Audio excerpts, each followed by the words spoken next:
Okay, I have done this one before, right at the very beginning when I first started doing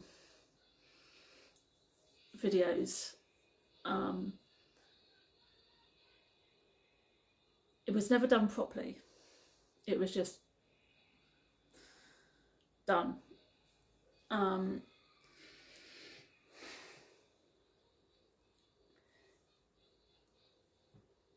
thing is, as I go through a lot of the videos, I find that I spend a lot of time relating to a lot of the videos that I've done. And on the odd occasion, someone's gone, "Oh, I'm really sorry you've got this condition." No. It's just, I relate to a lot of them. There's a reason for it.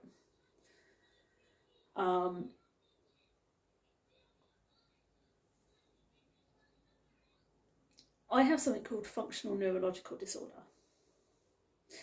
Now, it's also known as FND. Now, in the world of neurological conditions, this one is fairly new, scientifically speaking.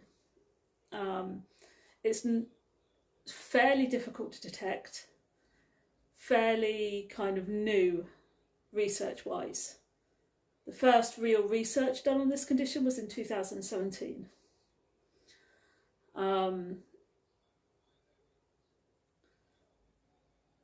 But despite it being a fairly new condition,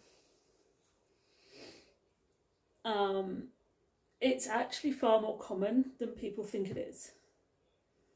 I think it's 1 to 200 in every 10,000 have this condition. So it's actually fairly common.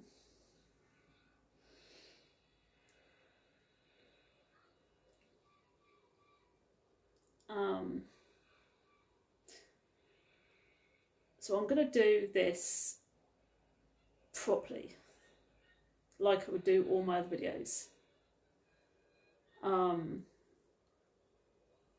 Yeah. So this is a condition that I actually do have. And it is a neurological, it's classed as a neurological symptom disorder or a conversion disorder is what it's actually classed as. Because it's caused by an abnormality in your brain function. Well, how the brain functions, I think it's generally, it's about the nervous system rather than the actual brain itself. It's how your brain sends and receives information to the rest of your body.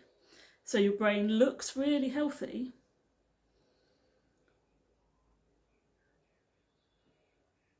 but it's not at the same time. I think there is an analogy that my neurologist told me.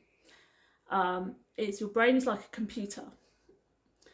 The hardware is, your brain is like the hardware, and that is functioning perfectly. It looks really good, it functions well, but the software is malfunctioned.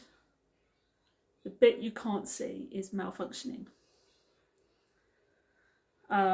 So the way that it's the neural system in your brain that's wrong, the way your brain sends information to the rest of your body. And your brain, sometimes, it's the sending of information and receiving of information a lot of the time. It does cause a lot of real issues and a lot of real problems. And your symptoms, they come and go. A lot of people with FND feel a bit crazy because the symptoms, they come and they go sometimes, a lot of the time. And it can make you think you're imagining the symptoms, like they're not real, but they actually are. The one thing about people with FND is, despite the symptoms and how they come, whether they come or they go, or if they remain persistent, they cannot fake them. You cannot fake symptoms with FND. You just can't. And you can't control them either, which is something that most people don't understand. If you have FND, you can't fake a symptom, and you can't control it either, whether you like it or not.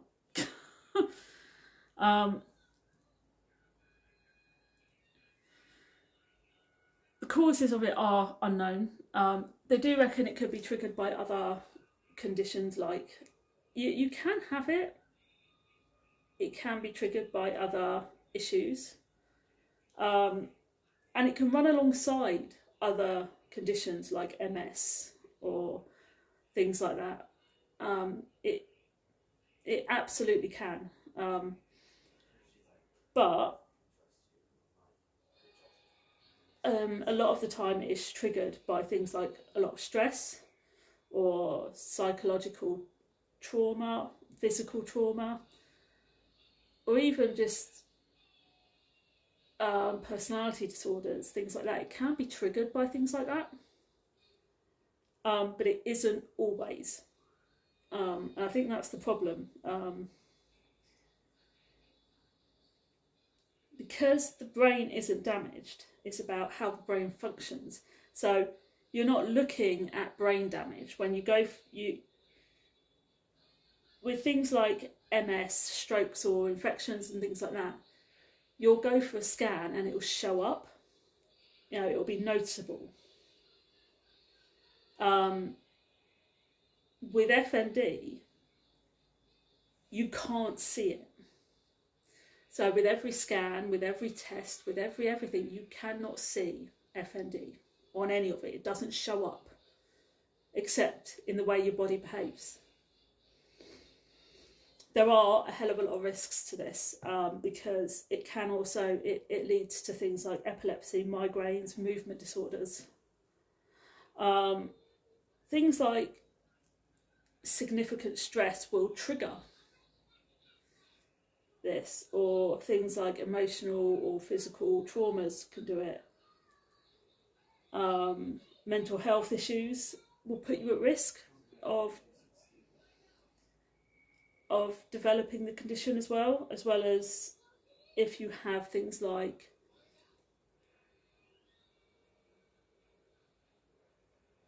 moods or anxiety disorders, or even things like a dissociation disorder. It puts you at a higher risk for FND. It's weird that it can run alongside it, considering that it's not noticeable on scans, or that it's just a neural abnormality. These are all things that happen that are noticeable, that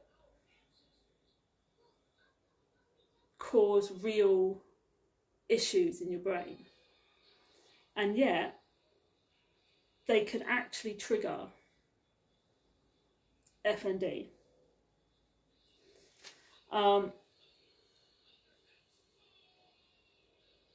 One of the biggest issues with FND is if you've had things like childhood abuse or neglect, you are at the highest risk for it, because your brain will find a way to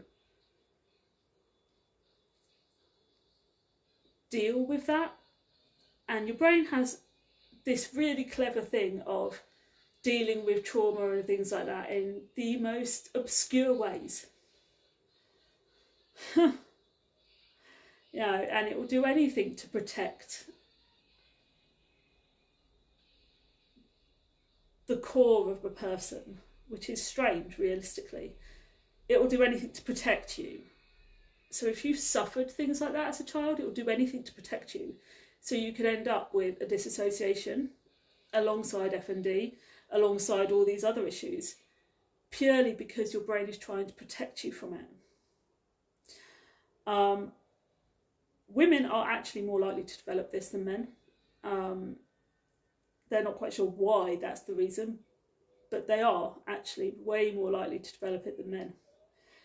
There are, the one thing about this condition is there are a lot of risk factors because of how this condition works. it doesn't destroy the brain. It doesn't give you any kind of brain damage. It stops you from experiencing trauma by screwing with you blatantly. It's literally what it's doing. It's how the brain kind of tries to. It's one of the worst ways the brain tries to protect somebody.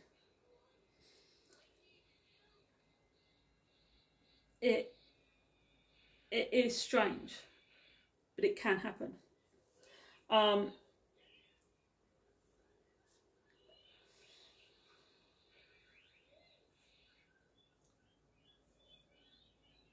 The one thing that I do know that, weirdly enough, was left out in a lot of the information that I found is that this condition, if it's brought on by trauma, isn't usually something you can get over. If it's brought on by mental health issues, like depression or anxiety, with the right help, so with the right treatment, you can actually go into complete remission. It's not always the case, but generally as a rule, it can actually happen that way. But the earlier you go into, the earlier FND starts, the harder it is for your brain to stop. It's like a mountain. It just keeps going. The earlier you catch it, the easier it is to stop it. Or even a volcano, I don't know. Words aren't always easy at the moment, but yeah, but it is a bit sort of one of those things that sometimes it can be cured, sometimes it can't. There are two types, actual types of this condition. The weird thing is about this condition is, even though they say there are two types, generally as a rule, I've not actually met anyone with FND so far that doesn't have a mixture of both. If they're going to have one type, if they're going to have the seizures, they're going to have both types. I've never met anyone who doesn't. But if they don't have the seizures, then they suffer with all of it. It's weird. So the first type of it, they call it a psychogenic non-epileptic seizures. So it's PNES is what it is. And it looks like a form of epileptic seizures. But they're caused by a dysfunction in the brain, not by the abnormal electrical signal that you would normally find in an actual epileptic. So epileptics, most people know, they go for an EEG, they induce a seizure, and your brain lights up on fire. With FND, they will give you an EEG if you start having seizures. You can actually induce a seizure through that, with that method, because I started having seizures at 18. Because seizures start in young adulthood. The seizures will start in young adulthood. It's that simple. Seizures, generally, if you're going to have these, they generally start in young adulthood. Mine started when I was 18. And they kept sending me for so many EEGs. They wouldn't put me on medication for them because they kept telling me I was epileptic, but they refused to put me on medication, yet I kept going through the EEGs. They'd induce a seizure, sometimes, not always. I'd never remember half the EEGs I went to. And nothing would happen. They'd induce the seizure, but nothing would actually happen. You know, the brain wouldn't respond at all, because I'm not epileptic. Yet everything about my seizure told them I was epileptic. They couldn't do anything about it. So in a normal epileptic, your brain lights up, they deal with it, you get put on medication and then whatever else. With an FND, with these psychogenic non-epileptic seizures, you go through an EEG and your brain does nothing. There's no movement, there's no lighting up, there's no response at all. So even if they manage to induce a seizure,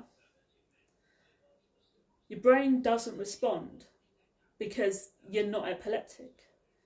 Because it's the abnormality, it's the brain signals that are making you seize. And the seizures can look exactly the same. So you can have things like, you can end up like sprawled out on the floor, like collapsing on the floor, like normal epileptic. You know, if they have like I know there's like different stages of epilepsy, so you can like end up like collapsing on the floor. And the only difference is with FND, if you do that, you won't shake. Normal epileptic fits, if you have an epileptic fit, you start shaking, and you know, you have a proper like shaking, and you know, you put yourself in real danger. Whereas with FND, even if you go into a collapse, even if you collapse and whatever else, it will be still. You will just collapse. You know, there's no shaking involved. So you have episodes of movement, sensations, and a temporary loss of memory and attentions, you know, lapses of, you know, things like that. You have it all. There's a lot of confusion and losses of consciousness. You just don't have any of the shaking. There's none of the whole fitting going on. We don't fit. We don't have fits.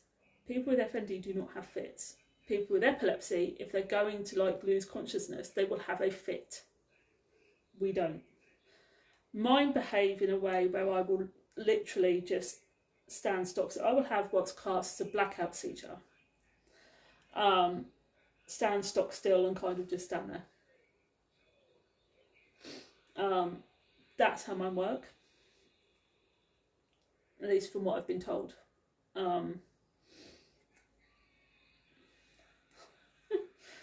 Obviously there's the concept of feeling disconnected or disassociated from your thoughts, your body, the environment and everything else as well. I mean, everything that happens to an epileptic happens to you as well.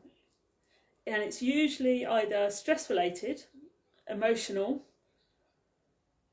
or they happen because you're struggling to cope with either past events or present events, or there's something going on in your life that you are struggling to cope with. So your brain goes into this mode of, quick, this is what we're going to do. It does affect women usually. If we're going to have the non-epileptic fits, like seizures, it generally affects women. So even if you're a bloke with FND, the PNES generally affects more women than men, regardless. These can be quite frequent, and they can last quite a long time as well. Once they know the cause of the seizures, so they know you're not epileptic, they know that it's a PNES, with the right treatment, it can be known to either stop them or even slow them down. If you start getting these in childhood or even in your early teens, you have a higher chance of recovering, which is really, really good. Like I said, I started mine at 18.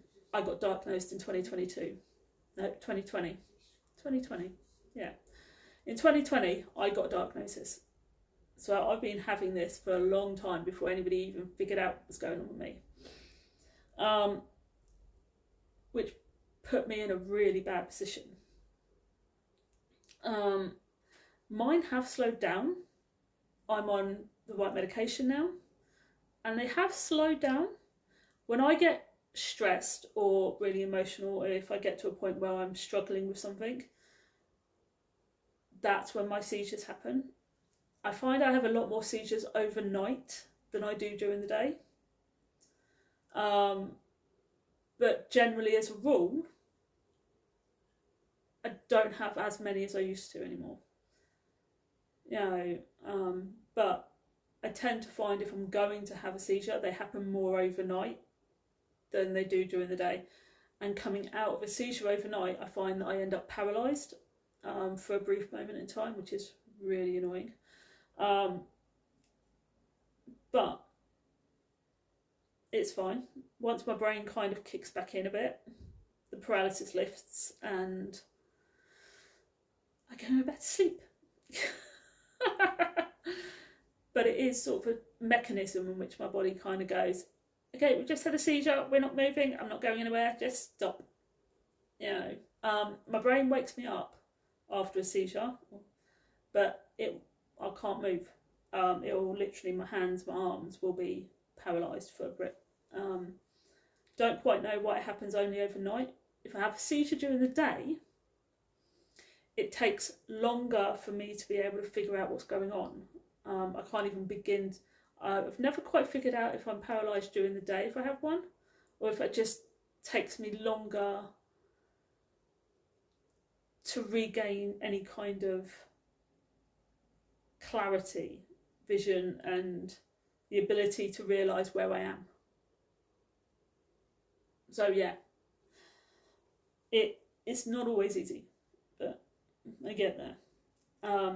The other type of FND, which is realistically is actually FND, is actually classed as FND or functional movement disorder, but it's literally FND. And it just affects the entire body. It's your arms and your legs, they have a weakness or a paralysis. I have a weakness all down my left side. My hand and my arm especially. It's annoying. People can get tremors, and they can differ in whatevers. Involuntary twitching or jerking of muscles. Generally, as a rule, it's my shoulder. It will jerk quite a few times. It doesn't do it all the time. It's not constant. It's just on the issue. Every once in a while, it will just decide it's going to. Sometimes I can sense it before it happens. Sometimes I can't. And my head will jerk to the left as well. It's just really strange. If I'm having a really bad day, it'll be the whole of my left side, which is really annoying.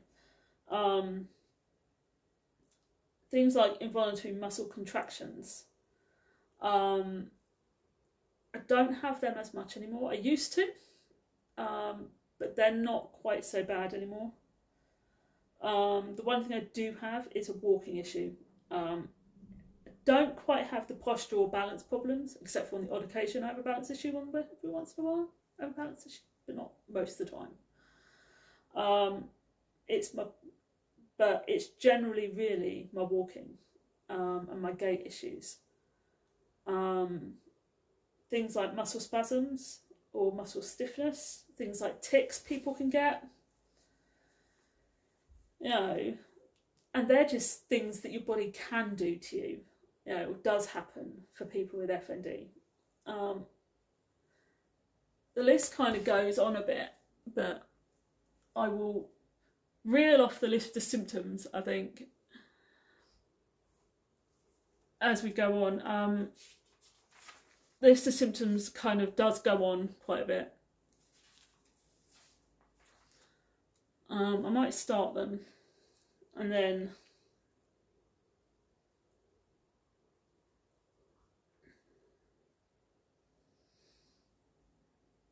no, I think what I'll do is I'll leave it there and I'll do the symptoms and the rest of it tomorrow. yeah, it is a condition that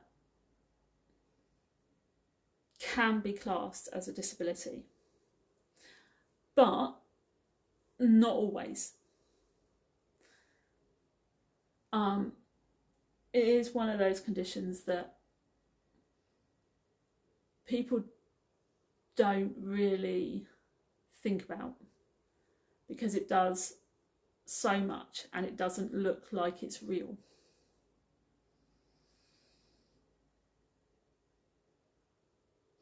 But yeah, I'm going to go and I shall finish it tomorrow.